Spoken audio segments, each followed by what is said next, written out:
Greetings, brothers. Greetings, sisters. Greetings, gods, creators. Welcome back to my channel. We're continuing Caribbean Commonwealth Trust by Codaline, and we're continuing from reception in the Caribbean. It's all about trust, guys. It's all about trust. You gotta trust somebody. You gotta live in trust, live in love, live in peace, right? Strengthen body, powers, and mind. As I said, we're going through this. Slow read, take our time, right? We've come out at the end of this book, we come out with new light and insight, alright? So we're continuing reception in the Caribbean. The law of trusts has been received into Commonwealth Caribbean jurisdictions as part of the law of England. The law of trusts has been received into Commonwealth Caribbean jurisdictions as part of the law of England. The method of reception has varied from one territory to another, principally according to whether the particular territory was subject to settlement or to conquest or cession. We have a footnote 1. So see Roberts Ray, Commonwealth and Colonial Law, 1966, page 539 to 43. Also see Patchett, Reception of Laws in the West Indies, 1972. Alright. Also Wiley, Land Law of Trinidad and Tobago, 1981, page 5. So what I'm telling you here is that the law of trust, even though it originated in England, right? Because Trinidad and Tobago, jurisdiction of Trinidad and Tobago was under British rule or England rule at a particular point in time, the law of trust was adopted, right? In all these West Indies who were colonies of the British Empire. So the law, when the colonizers left and we became independent, the law that they brought remained. So the law of trust remained here, right? By settlement or conquest, right? Or cession or cession. So in the case of settled colonies by the colonizers, so we have a footnote again. So example, Antigua and Barbados. So Antigua and Barbados, let's say, was settled colonies. The British subjects who settled there were deemed to have taken English law with them, and there was no need for statutory provisions expressly receiving common law or equity into those territories. So the fact that the British subjects who settled in Antigua and Barbados and the Caribbean countries, they didn't need any statute. There was no need for statutory provisions, right, expressing receiving common law or equity into those territories, right? So in the case of conquered or ceded colonies, 3. Example, Dominica, Jamaica, Trinidad and Tobago. So Trinidad and Tobago was ceded because we had the French, we had the Spanish, we had the British. So Trinidad and Tobago was passed between these greater nations, right? So Trinidad and Tobago was conquered and or ceded. Trinidad and Tobago was passed between these greater nations, right? On the other hand, the law in force at the time of cession or cession or conquest remained in force until altered by or under the authority of the sovereign. Remember, we had monarchy, and then they stopped using titles of nobility like king, queen, emperor. Now they use state, governor, registrar. Alright? So the state now is the word state is now substituted for king. So when they talk about under the authority of the sovereign, now the people sovereign, and every individual is a sovereign in the sense of being created by their creator through their parents to the lineage all the way back to their creator. All right. So every man and woman individual is sovereign, and then together as a body, we sovereign. We come together as a body, and we prefer peace, and we prefer production and development. Right. So then as a body we are sovereign, and then we delegate or we elect members of our society into higher office. Right. We delegate that sovereignty that we have to the representatives. Right. To represent us as a body. So that's where the whole sovereignty lies, in the people, right, of the nation. So in the latter class of territory, English law would not generally apply without statutory reception provisions. So in the latter class of territory, English law would not generally apply without statutory reception provisions. 4. Roberts Ray above, page 540 to 541. Alright? So that's the reception in the Caribbean. Alright? So in the latter class of territory, so the latter class would be ceded.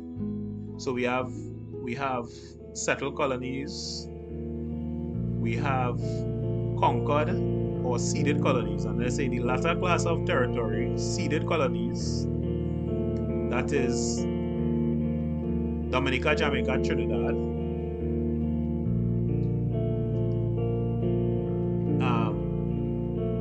English law would not generally apply without statutory reception provisions.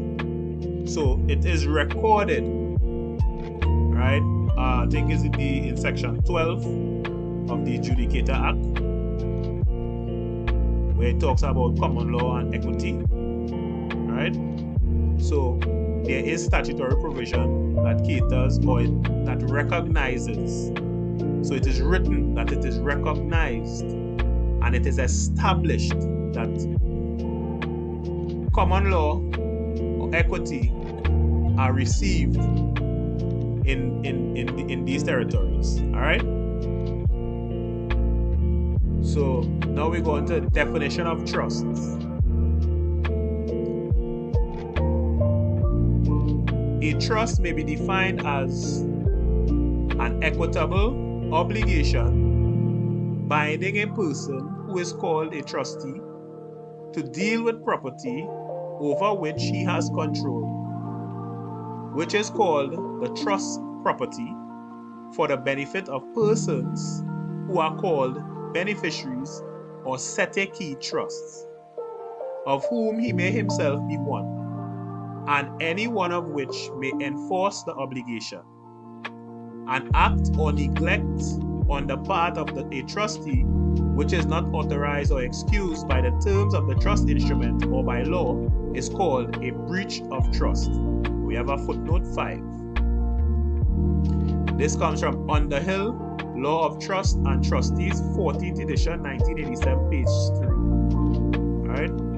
And Underhill, I think Underhill is either a judge or a lecturer in of Trinidad roots in England. Alright?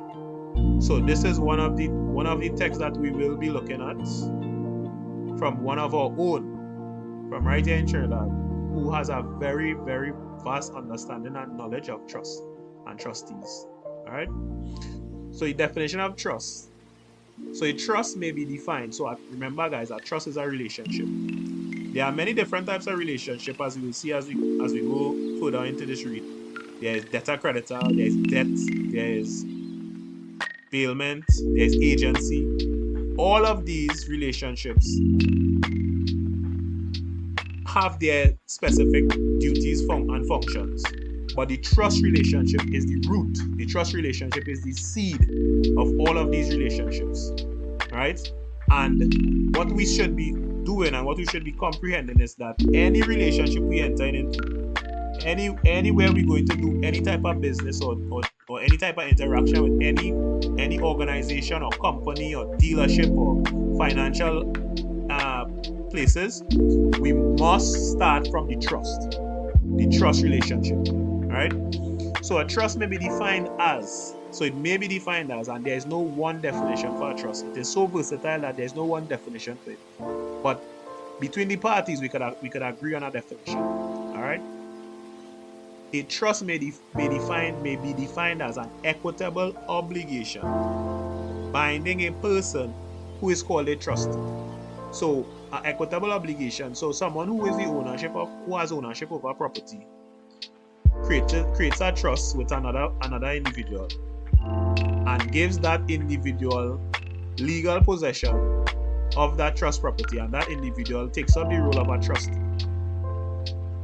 The role of a trustee is a very dignified position. It's a very high respected position in the world. A trustee is a very highly respected position, powerful position. All right, to deal with property over which he has control. So the trustee has control. The trustee doesn't have ownership. The trustee has control. So when we talk about own nothing, control everything, this is the position we want to be in.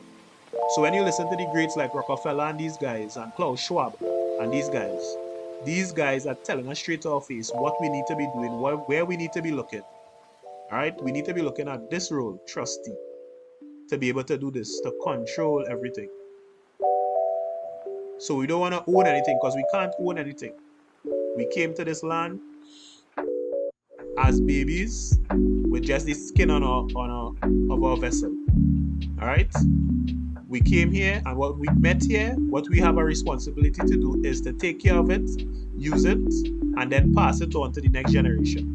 That is what being a good trustee is. All right?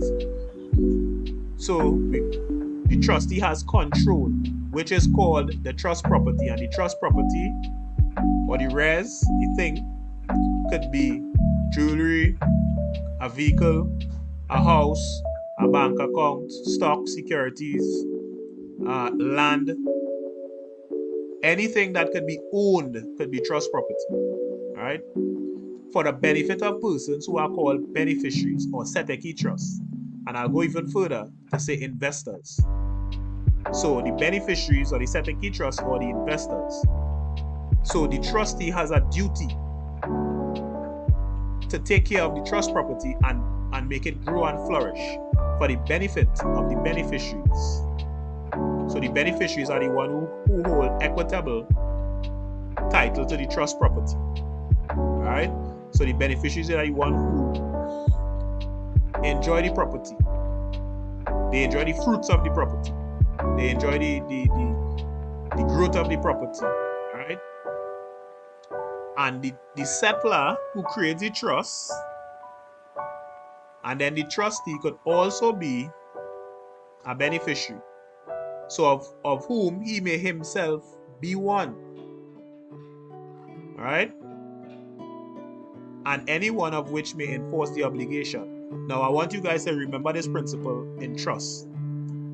You cannot be the sole trustee and you cannot be the sole beneficiary of a trust. There is no trust when that happens. It doesn't have a split or a bifurcation of type. Alright? So the trustee can be a beneficiary, but the trustee cannot be the sole beneficiary. So if there are 2 or 3 beneficiaries, the trustee could also be a beneficiary of the trust. Because remember, a trust is a relationship. And there are different offices to a trust, and each of which have different duties, roles, and functions. So you have the settler, which is one office. He creates the trust. The trustee, which is another office, who manages and controls the trust property. Then you have the beneficiary, which is another office, that the one who enjoys the fruit, all right, from the trust property. So you can switch hats. You can switch hats and hold different roles in the trust. All right. So the beneficiary is the one who enforces the trust, and the beneficiary enforces the trust or the obligation in a court of equity, because a trust is born in equity. A trust is born in equity. A trust is an equitable relationship, and it is recognized in a court of equity. Alright? And trust is born in equity. So remember that, right? So the beneficiary is the one who enforces the trust whenever there is a breach of trust. And it says any act or neglect. So if the trustee has control of the property and the trustee sells the property and doesn't give the beneficiary the income from the property or the sale price from the property, that's a breach of trust. The beneficiaries now will enforce the trust through the court of equity to hold the trustee accountable in person, personally accountable, right? So that's an act. If the trustee does any act, or let's say the trustee neglects the act, so let's say the trustee holds the property and the trustee doesn't do what he's supposed to do, doesn't maintain the property and doesn't grow the property, doesn't invest the property, if those are duties that he has to perform, that's a neglect of duty. So then that's another way the trustee could breach the trust, right? And the beneficiary now will enforce the breach of trust in a court of equity or a chancery court. Alright? So any act or neglect on the part of a trustee which is not authorized, so anything the trustee do that is not authorized by the trust instrument or excused by the terms of the trust instrument or by law, is called a breach of trust. So you cannot set up a trust to do anything that is against the law. You cannot set up a trust to commit a murder, you cannot set up a trust to commit a robbery, you cannot set up a trust to commit anything that is not lawful. But outside of those things, you can set up a trust to do anything and everything. Alright? So understand the trust relationship. Take this definition, read it over and over, go through the definitions on the trust terms that I have on my channel, and compare the term, the definition, the words, and what you're reading the definition here to get a much more clearer understanding and comprehension of this definition of a trust. Right?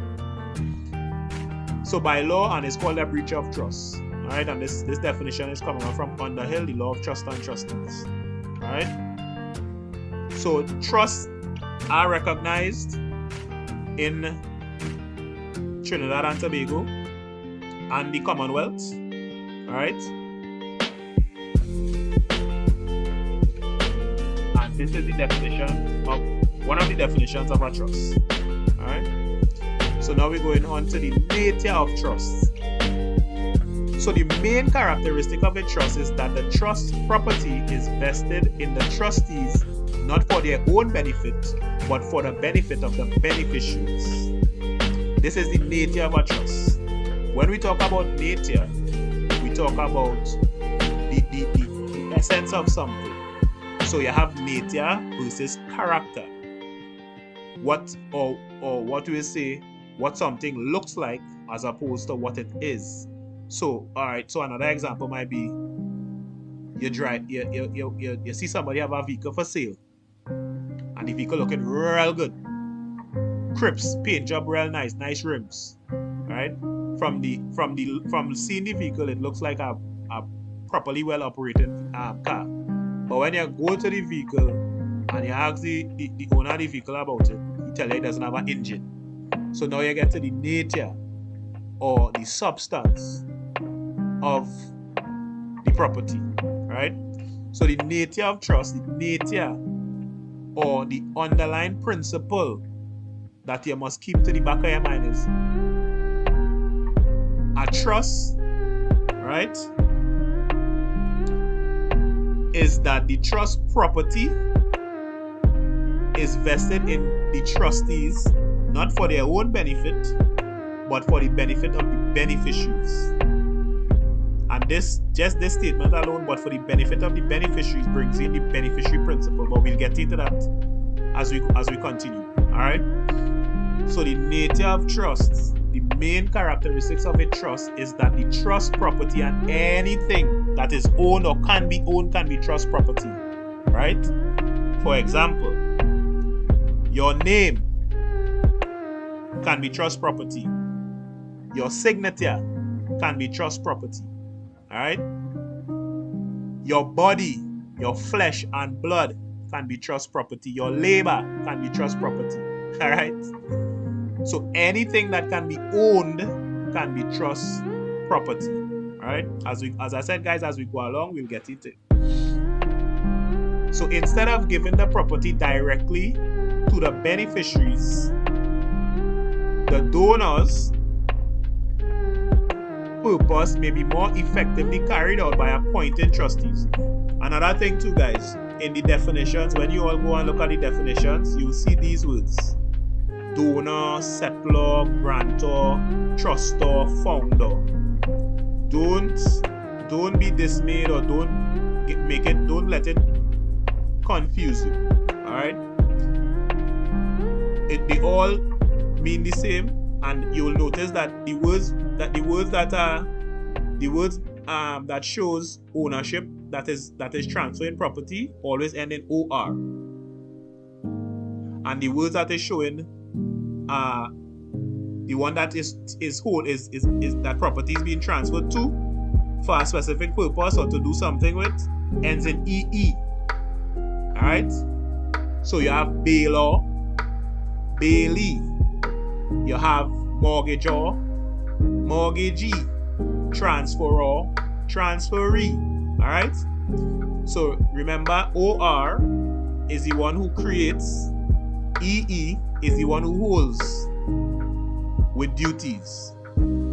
Alright?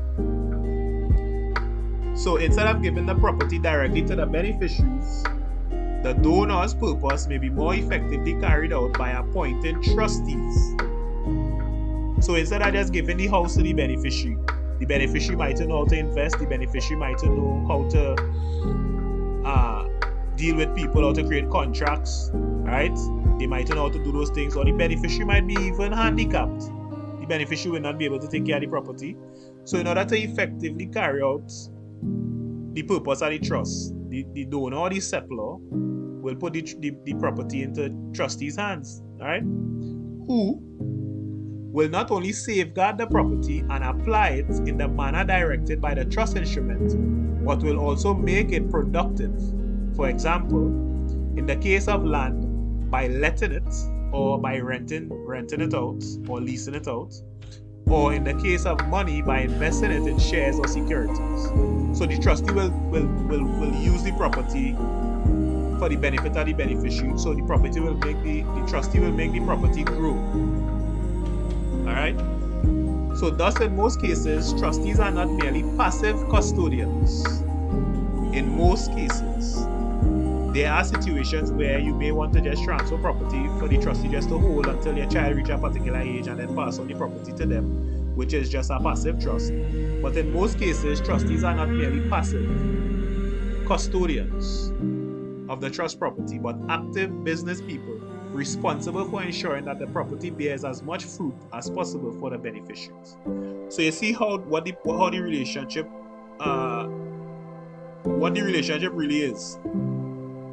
The relationship is an active relationship to increase and take care of property for the benefit of beneficiaries, right? Of which, remember, the settler could also be a beneficiary. All right? So remember, the trust is a relationship. So when we grew up hearing the word trust, you have to trust somebody. We have been expressing trust all our lives. In every instance, you're going to tell someone a secret, that's a trust relationship. You're having a conversation with somebody about a particular topic, that's a trust relationship.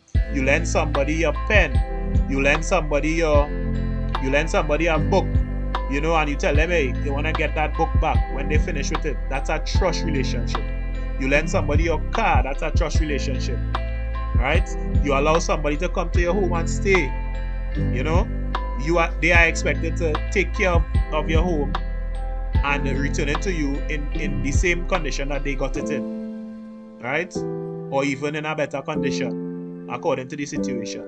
We have been living and expressing trust or dealing in trust all our lives. We just never knew about it. Because that's another principle of trust. No party in a trust needs to know that they are entering into a trust relationship, and that is what makes it so powerful.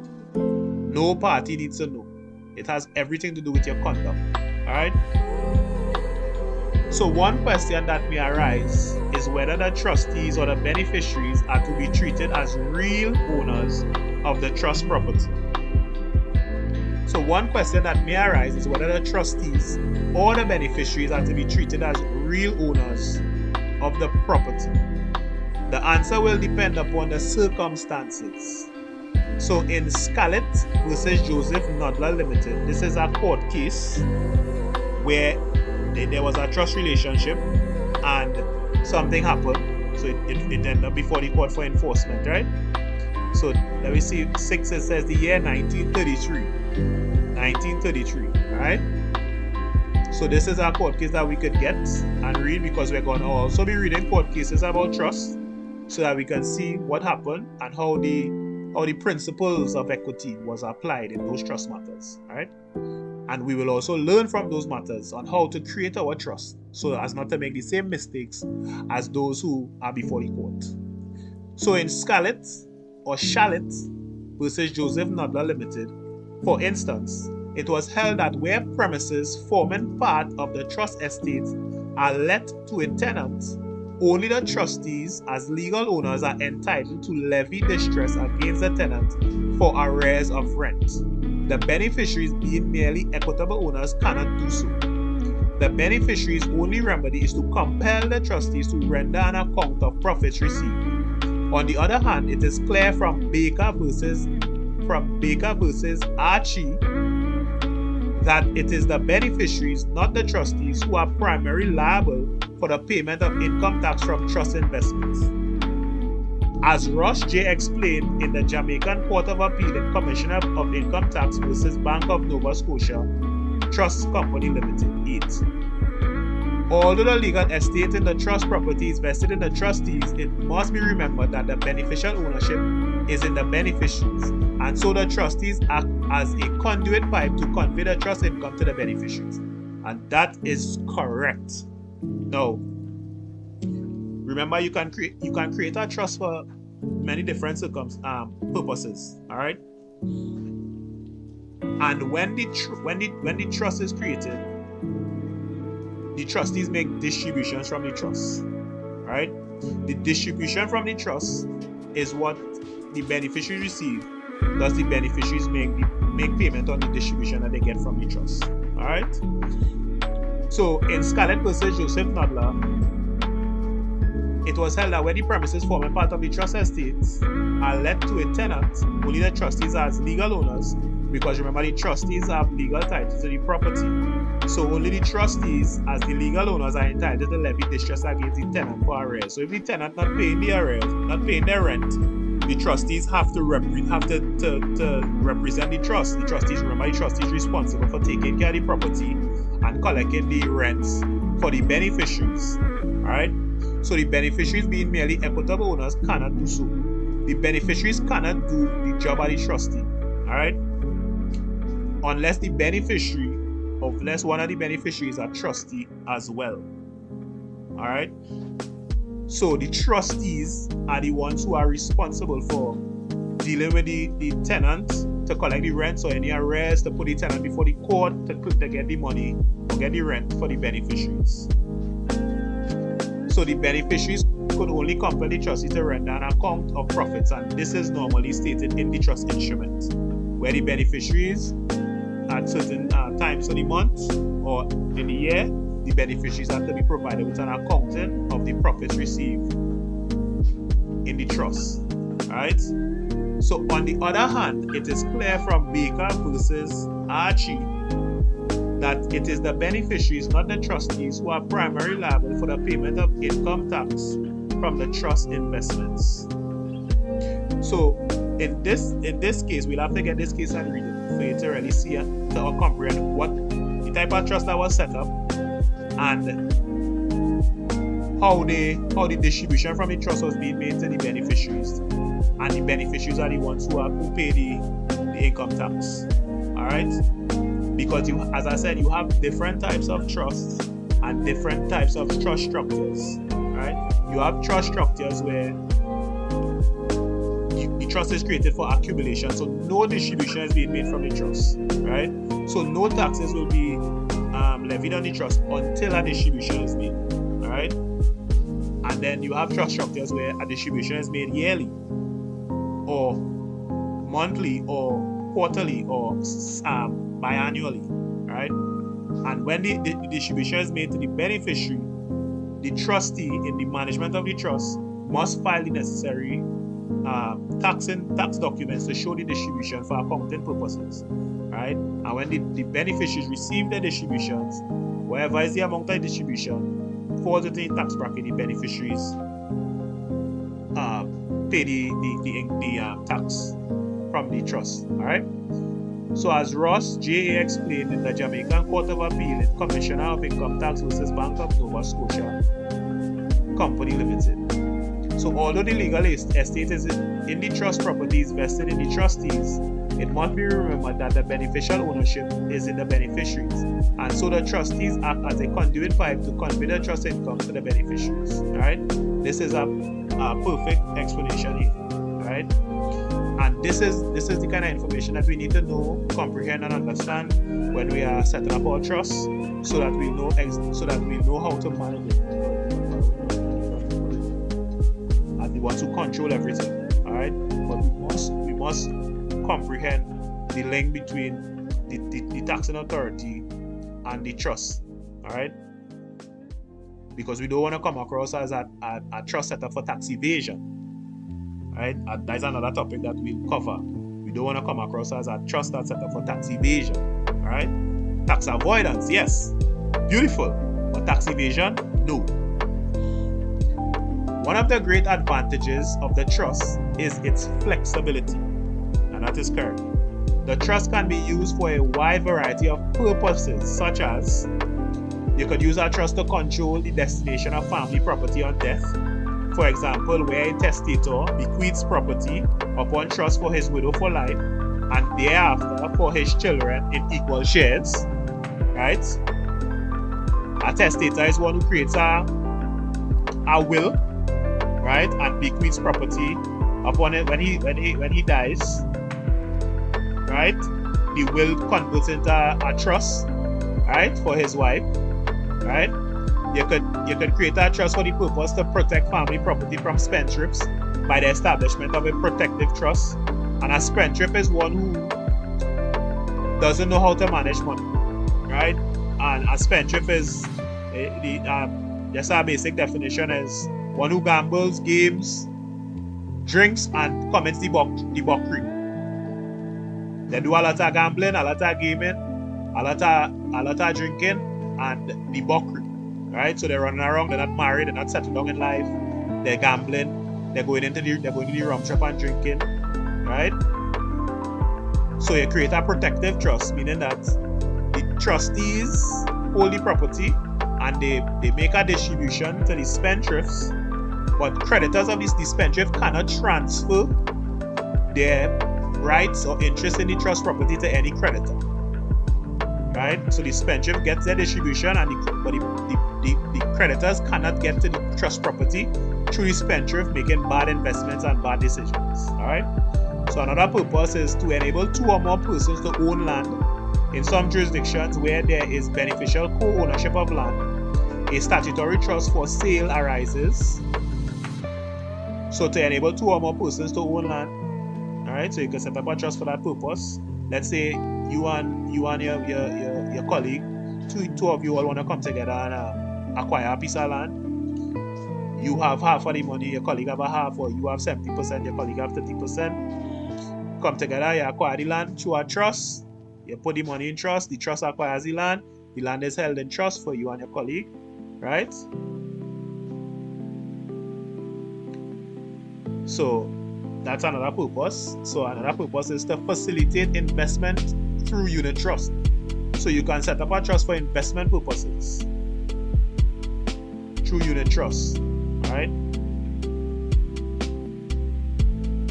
To benefit charitable institutions such as schools, universities, hospitals, and churches. Right? So charitable institutions is like foundations. So you can set up a trust, and it's the same structure as a trust. most times you have foundations being set up from trusts. So trustees will be the ones that set up the foundation and then manage the foundation on behalf of the trust. And distribution from the trust will go to the foundation. Alright? So to benefit charitable institutions, and most times you do charitable institutions, they must be for a purpose as schools or university, hospitals, churches. Alright? They must be for one of these purposes for it to be considered a charitable institution. Right? Another purpose is to make provision for a non-charitable purpose, such as the upkeep of a testator's food or his animal. Right? So you can create a trust for the upkeep of the testator, that's the settler who died, of his tomb, or if he has animals, dogs, cats, horses, whatever the case may be, trust can be set up to take care of those things. You see how dynamic and, as they say, flexible our trust is? And this is just a few of the purposes. To provide pensions for retired employees and their dependents. Under such pension schemes, the funds will be vested in trustees and administered by a board of management. The NIS is a trust. The NIS is a trust. A trust scheme, a trust setup. Alright? So, all employees in Trinidad and Tobago who pay NIS are paying their NIS contributions into a trust fund that is held and managed by the state. Right? So, the pension scheme or the fund will be vested in trustees. And remember, your public servants, representatives are trustees. They are trustees with duties to perform, and they can be held accountable for breach and administered by a board of management. So the trustees, who are the representatives, they could delegate some of their duties or some of their authority over the trust to a board of management. Thus we have the NIS board who manages the NIS. Alright? That's just one example of a pension, and companies can set up these things too. So a company like, let's say, Toyota or Neil and Massey, they can set up a pension fund, trust fund for their employees and their dependents. So if the employee died, the dependents will get the distribution from the trust fund for a period of time. Alright? So then another purpose is to enable property to be held for minors who may not be capable of holding a legal estate. So a minor who may not be able to hold a legal estate is, and you have incompetence, you have people who are mentally ill, they may not be able to hold a legal estate. So you can set up a trust for their benefit. Handicaps, right? You can set up a trust for their benefit. So to establish beneficial interest in matrimonial and family property, right? So to establish beneficial interest in matrimonial and family property. So how every family should be living in the world is through trust. Every family is a nation, and every family has property and property to inherit. But because we were never taught about trusts and taught about estates and inheritance and succession, you see a lot of situations happen where a family member died and they didn't create any will or any trust or anything like that. And then you see a lot of fighting among the family members upon death of that individual. Right? And it's sad that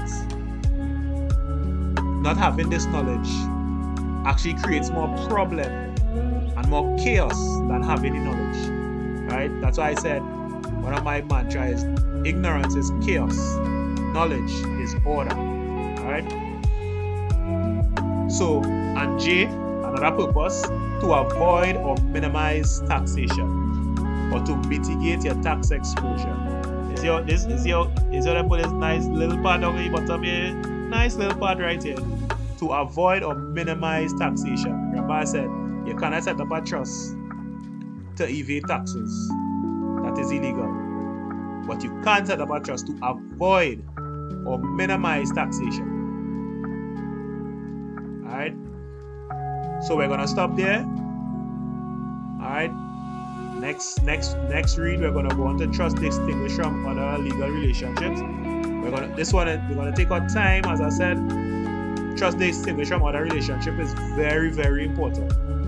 Very important. You must be able to see it and comprehend the distinction that separates the trust from the other legal relationships. Alright? So we're gonna stop there, guys. Alright, this was the nature of trust, definition of trust, and the reception in the Caribbean. Alright?